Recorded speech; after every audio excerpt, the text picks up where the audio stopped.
Welcome to Ron's Know Yourself podcast. Today we are exploring something that you do about 20 times a day every single day. Yet most people are doing it inefficiently. Breathing. This episode is not just about that. Take another deep breath.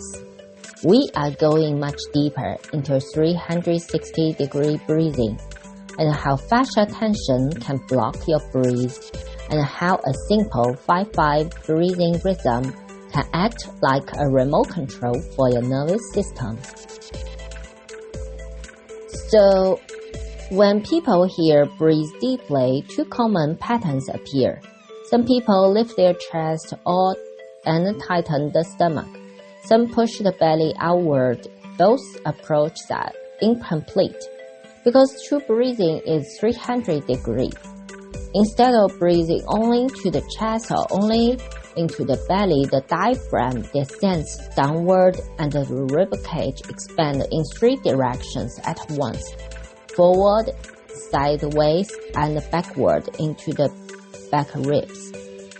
So imagine an umbrella opening inside of your ribcage, and your rib widen and your abdomen gently pressurized, and your back expands.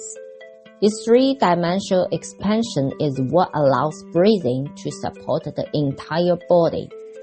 So now I want you to put your hands onto your side, and you can put like the thumb in the front and the four fingers in the back.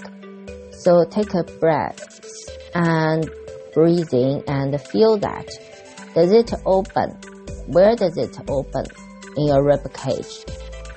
Is it more in the front or in the side or in the back?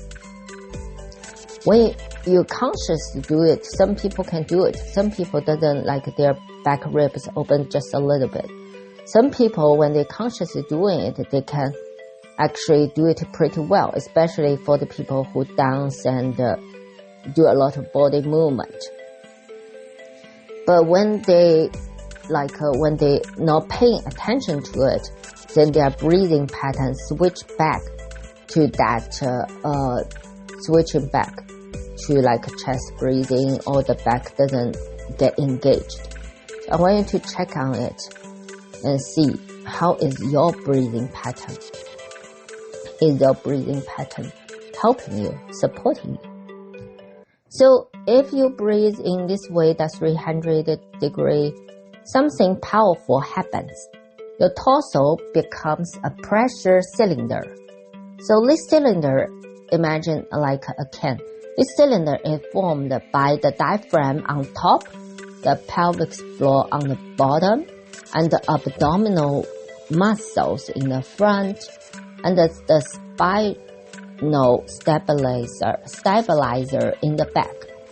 So when this structure coordinates correctly, breathing creates intra-abdominal pressure, often called IAP.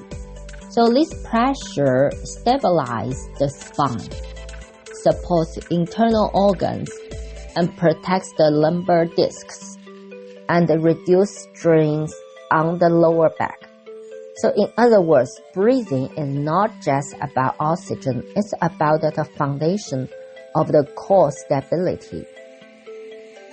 If you can breathe this way, it has a great support for your body, and you will feel more vibrant. And this 300-degree breathing automatically activates the body's deep stabilizing muscles. These muscles include those transversus abdominis, pelvic floor muscles, and etc. So this muscle from the deep layer of your core system.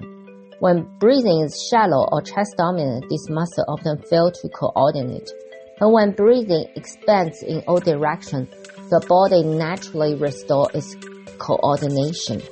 So this has several important effects. So, and this breathing distribute the pressure evenly inside the abdominal, so it prevents excessive downward pressure on the pelvic floor or excessive outward pressure on the abdominal wall. So for this reason, it's also widely used during pregnancy recovery, postpartum recalibration, and ribcage alignment training. And in my own personal experience, it really helped with that, like after giving birth. Sometimes there's like some accidents, the urine leak after strong coughing. And by repatterning the breathing into this 360 breathing, that problem goes away. And before that, I didn't know. I just thought it's a pelvic floor issue. I didn't know that it's actually a breathing issue, that the repatterning the breathing actually help the pelvic floor gets like more stronger. The internal pressure gets more stronger. So properly breathing also affects the posture and the musculoskeletal system. So when the diaphragm expands fully, it creates a gentle internal stretch from the inside outward. This reduces chronic tension in muscle that tend to become overworked, including those around, like the quadratus, the muscle in the lower backs, and the psoas, and some stabilizing like muscles around the pelvis. So most people who struggle with the back pain or hip tightness are actually experience a breathing dysfunction, and it's part of the game. Maybe there's some like fascial work need to be done, but this is like important part of the game. So when the diaphragm fails to do its job, the body recruits accessory breathing muscles in the neck and upper chest.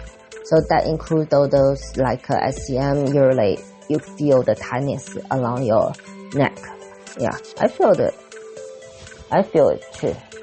Like it's getting better, but I still feel it. And those like upper trapezius. So this muscle starting lifting the ribcage help you inhale. So over time, this creates a chronic neck stiffness, shoulder tension, and upper body tightness. So when this 360 breathing is restored, those muscles can finally get to relax. And it's a process, so you still need to like work on the fascia and loosen up the fascia as well. So sometimes people try to breathe this way and their rib simply doesn't move much, especially in the back, because it often related to fascia. The fascia is the connective tissue network that wraps every structure in the body. When posture is poor or breathing remains shallow for years, the fascia can become dense and restricted. So there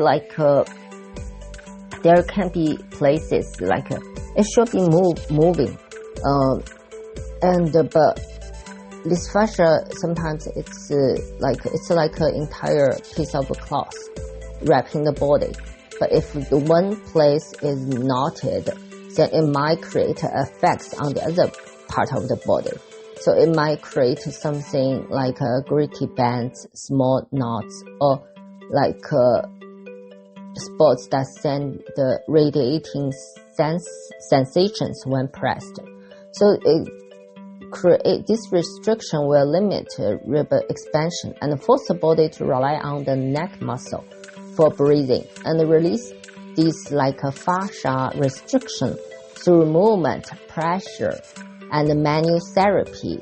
Like massage can help, but if you don't change the breathing pattern, then it will go back like again. And also this restriction will and with those movements like yoga or massage, it can gradually restore the rib mobility and allow the breathing to expand again. Once the breathing mechanics is proven, then improving, then the breath becomes a powerful nervous system regulator. The key player here is the vagus nerve. When the diaphragm moves downward during a full breath, it stimulates the nerve, and the vagus nerve is responding for activating the body's parasympathetic nervous system. This is the system responding for relaxation, digestion, recovery, and healing. So a lot of time after we do some exercise, we found that actually we yawned or some tear come up. That is, our system is switching to the parasympathetic nervous system. And when this system activates, the body exits the fight flight state. So the heart rate usually slows and the blood pressure more stabilized. And the cortisol, which is the primary stress hormone, begin to drop. So people will notice reduced anxiety, better sleep, calmer emotion, and improve the digestion. And I really like this 5-5 coherence breathing. Like one of the most powerful tools to regulate the nervous system is using breathing. I like this heart mind coherence breathing, which I learned from the HeartMath Institute. So this technique uses a simple rhythm: inhale for 5 seconds, exhale for 5 seconds. So this equals 6 breaths per minute. It's doing like this: in, 2, 3, 4, 5, out, 2, 3, 4, 5. In, 2, 3, 4, 5, out, 2, 3, 4, 5. So research showed that this pace aligns with the body's cardiovascular resonance frequency. At this frequency, the heart rhythm synchronizes with breathing, heart rate variability increase, and the vagus nerve activity strengthens, and this result is a profound calming effect on the entire system. So for many people, just a few minutes of this breathing pattern can noticeably reduce stress. But really, if we want to train the repatterning the breathing more effectively, that posture really matters. One of the best position I like is the 90-90 position. And the 90-90 position is you lay on your back and place your lower leg on a chair or couch. So hip and knees are bent at 90 degrees. So there are some it's very simple, but there are some details you need to pay attention. And I will put the details in my program. But if you can't do anything, this is one of the most powerful things you can do to create a vibrant body. Yeah, this is one of the most important things you can do to take care of yourself. So this position, the 90-90 position, it removes many distortion created by daily posture.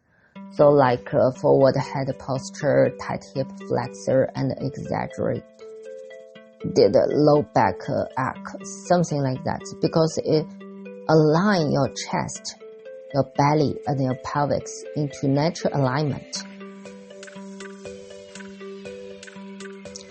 And also bending the hip and the knee reduce the pressure on the lumbar disc and distribute the body weight evenly. So these legs are fully supported, then this allows the hamstring and the lower back muscle to relax.